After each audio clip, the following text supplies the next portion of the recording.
Hi and welcome back to my channel. I'm Simon and I am very excited for, as this video goes live, mere minutes ago, the Women's Prize for Nonfiction Shortlist 2025 in its second year will have been announced. As I'm filming this on Friday, March 21st, I have the books in this box and I'm going to open them and I'm going to film you my, live right now, but as live when you watch this, response to it. Before I do though, I thought I would just mention that while I have not read any of the books that are on the long list as yet, I am going to be reading the shortlist, but we'll talk about that a little bit later after I've found out what's in it. I have been watching my mum reading this year's long list and she has been absolutely loving it. If you have missed her videos on it, she has done 4 of them now where she has been reading all of the long list and giving her thoughts. I'll link them down below. And I was thinking about having watched her videos and what she might be wanting to see on this shortlist, and it's quite tricky because she's loved so many of them, but I feel like, and I've got a list here, and just a note to all prizes, please just share pictures on your social media, not constantly moving videos. It makes it a nightmare. But I think she will want Neneh Cherry's 1,000 Threads on the list, Emperor of the Hands by Eleanor Barraclough on the list, which is one about, Neneh Cherry's is her memoir, I should say, and Emperor of the Hands is about Vikings. I think she'll want The Story of a Heart That Made Her Cry, Raising Hare, which is not a usually sort of mum book, but she seemed to really love that. Ootlin, I know she's a really big fan of, and maybe Agent Zoe, I'm gonna say. I could be completely wrong. I don't feel like she'll want The Peep Show on there, but I do want The Peep Show to be in this box because I really like Kate Summerscale's writing. The other ones that I would like, there's loads that I would like to see. Alexis Wright I'd love to see just because I need to get around to reading her writing and I love Australian literature and she's an Australian writer that I've wanted to read for a really long time. So I'm saying I really want The Peep Show, I really want Alexis Wright, I really want Ootlin to be in there. I'm really keen that Raising Hare is in there. Story of Heart I think would be, like I said, too much for me.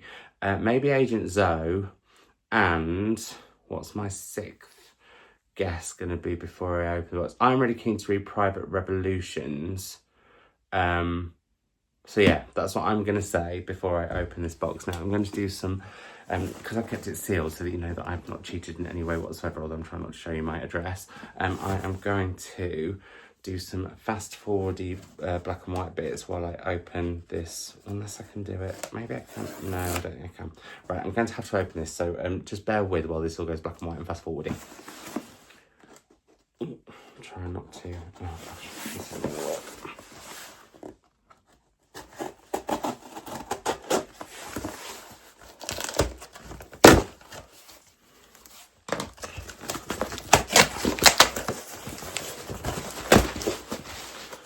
Right, here we go. So the box I'm just going to put here and I'm going to rifle through it. And the first one is, I thought this might be in here, Agent Zoe by Clare Mulley, which Mum absolutely loved. It's the untold story of fearless WW2 or World War II resistance fighter Elżbieta Zawacka, and I would not normally go near this book because I don't really like books set around World War II because there's so much at school, which I think is very important because we need to learn from history, although I'm not sure that that's the case really in the world right now. But anyway, moving on, let's not go down that road.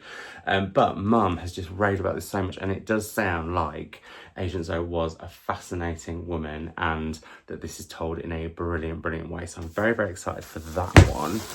Then we have Raising Hare. So that's another one that I guess I'm very excited for me because I really want to read this. I actually talk about this in my spring reading plan / reading vibes video because this is one I want to get to and have wanted to ever since the wonderful Tracy Chevalier recommended it to me, and then I saw Mum rave about it. So yeah, very excited for that one. Gosh, I've done quite well with guessing, I think, so far. I don't know what this one is.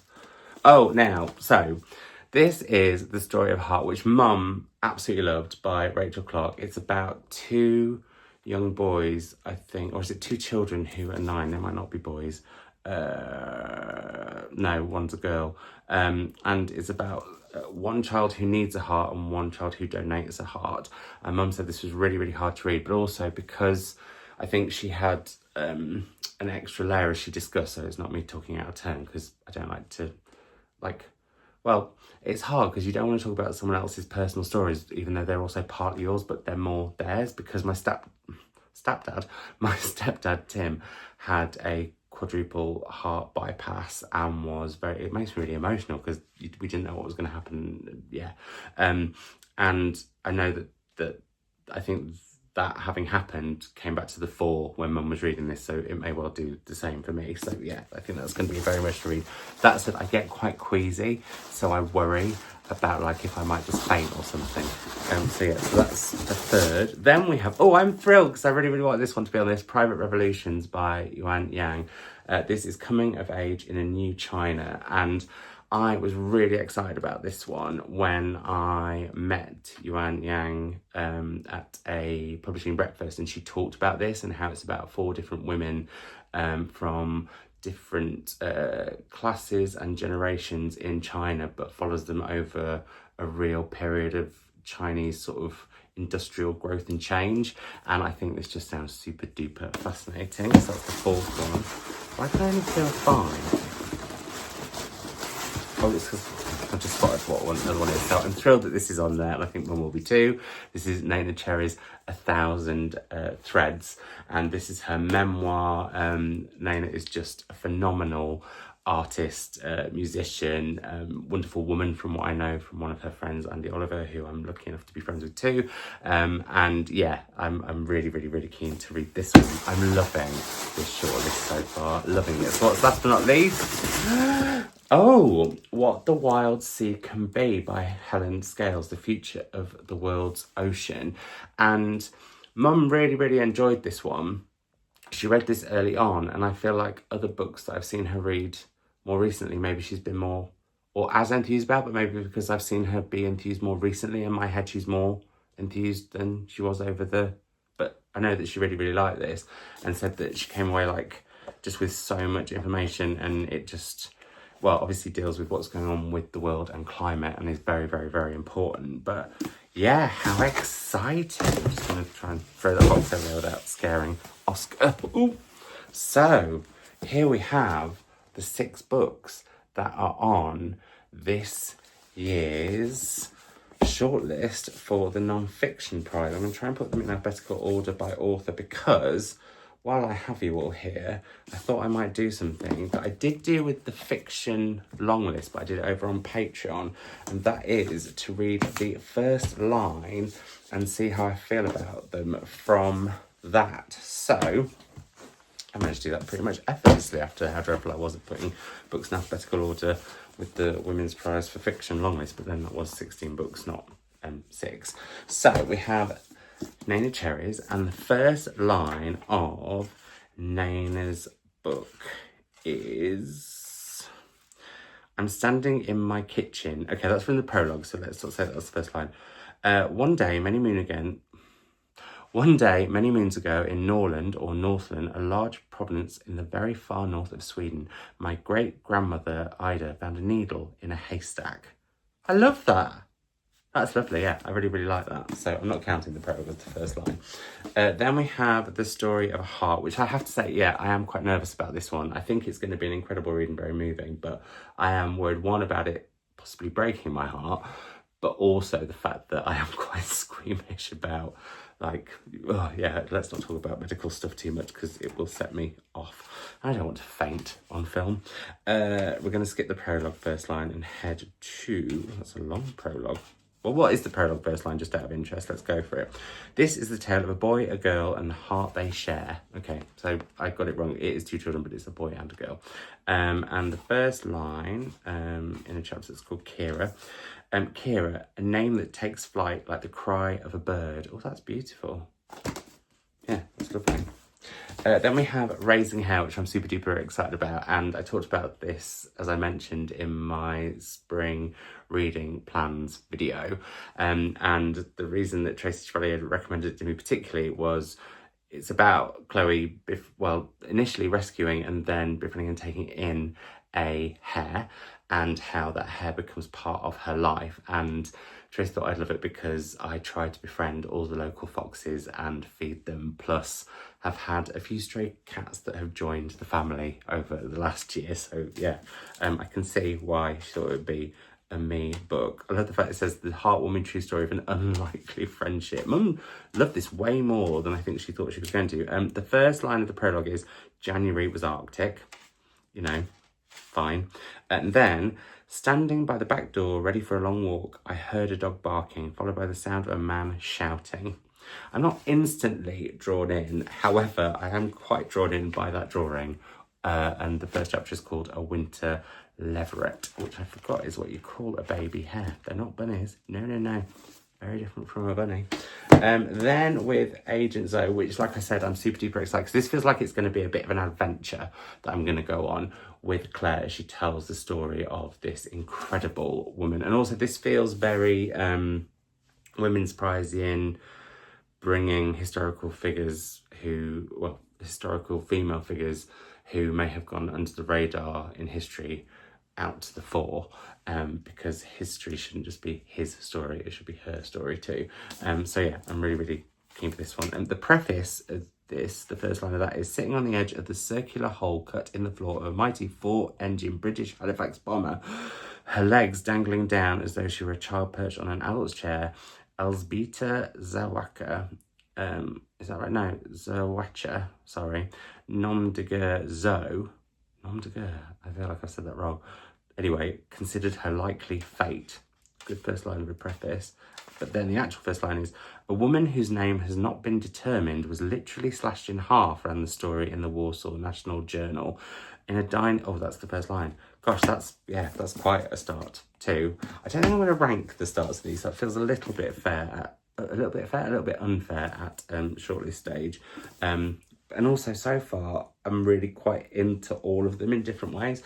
But then we've got What the Wild Sea Can Be, The Future of the World's Ocean by Helen Scales. And, it's got a map in the cover. Well, I should have done judging it by the end papers. Maybe we'll go back and do that because, well, maybe not. I don't want this video to go on forever and ever because you already know what this is anyway. But the first line of the prelude, what's the difference between a prelude and a prologue? People will let me know down in the comments below, and I would appreciate that. First, there were bright white dots moving in the distance between sea and sky. What were they? That's what I want to know. What were they first? What did they become? And then, part one, in a desk drawer, among all sorts of things I'm saving, is a small witness to the changing ocean. Quite like that. So yeah, got that one. And then last but not least, Private Revolutions, Coming of Age in New China. We thought, that made a bit of a crack. There's a map. And papers are just blue. We'll go backwards and do that before I finish. But I am very excited about this list. Preface, my maternal grandparents married in 1961 amid a man-made famine. Oh, blimey. Gosh, that's quite a start. And then it would always, what's wrong with me? So chapter 1, The Riverside, it says, it would always be on the phone to her mother that CU felt the most criticised. We've all been there. So I was going to go backwards and do the end papers. That's a lovely blue. I will say that for that. This, it's a map that's very exciting with ocean creatures on it. Yeah, I'm here for that. Then, some of them might not have anything, obviously. That's just plain white. Doesn't need to show off. And then we have, unsurprisingly, with Raising Hare, we've got quite a lot of rabbits. And then we have, in the story of the heart, again, this blue. That blue must be trendy. And I'm hoping this is going to be bright pink. Oh, no, it's not. It's black. I thought it was going to be bright pink, but that's bright pink. So, yeah. Anyway, that had very little to do with anything at all of any import, that last bit. That was just me adding a little bit of chat to what feels like a very unusually short video for me, but we're almost on 15 minutes. This is the shortlist. I'm very excited about it. I will be intrigued to see what Mum's response to it is, and I will be reading these in a future vlog, probably most likely towards the end of May. Am I going to do them all in one sort of stint of reading them back to back? I think that's probably the best way to do it, rather than one a week for however long. Yeah, so yeah, that vlog will be coming. But yeah, I'm really, really excited for this list, and I think all the more so because Mum has been so excited about the long list, and that's just really kind of fed into my excitement. So excitement all round from me, and would love to know in the comments below what you think of this list. Are you planning on heading to the Women's Prize for Non-Fiction shortlist? I would love to know that. And also, I would just love to know any other recommendations of fantastic non-fiction by women that you've read in the last year, whether they've come out in the last year or whether they've come out years ago, etc., or any that you're really looking forward to, because I definitely want to get more non-fiction in my reading diet going forward. But yeah, there we go. That is my reaction to this year's, the second of the Women's Prize for Non-Fiction prizes. Got that all wrong, didn't I? But yeah, super duper excited. Hope you are too. Hope you're doing super duper well. Hope you're reading something lovely. And I will see you in my next, well, and final reading the Women's Prize for Fiction long list video, and then I'll be back on, that'll be on Friday I think, and then I'll be back on Sunday with my predictions for the Women's Prize for Fiction 2025, its 30th year. So I will see you all then. Bye.